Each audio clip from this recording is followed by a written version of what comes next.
Magandang gabi po sa inyo, mga kababayan kong Pilipino na nakikinig sa ating mga tugtuging pangharmonika. Tayo po ay tutugtog ng isang awiting pamasko sa gabing ito ng araw ng Pasko.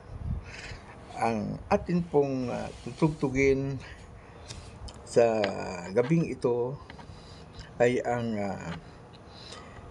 Feliz Navidad na bagong bersyon ay ginawa nating blues. Ginawa nating blues para ating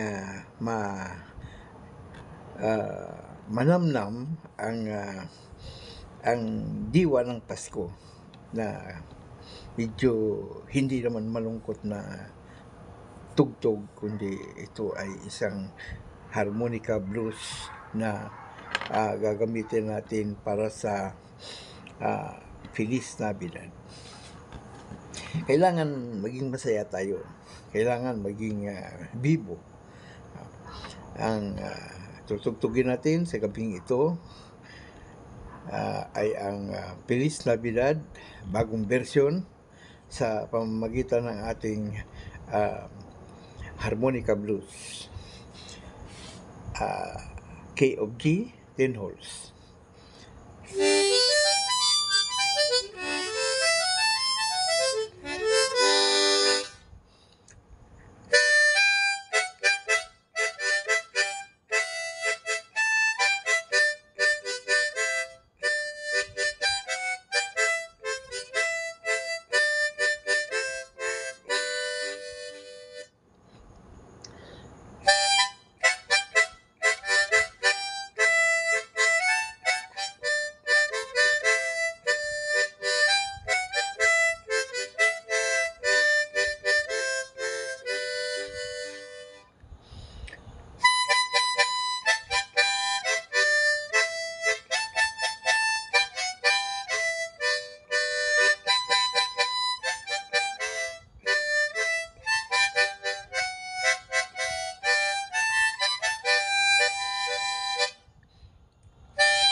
Yan po ang awiting Feliz Navidad ay ating pinabilis. Feliz Navidad, bilis Navidad.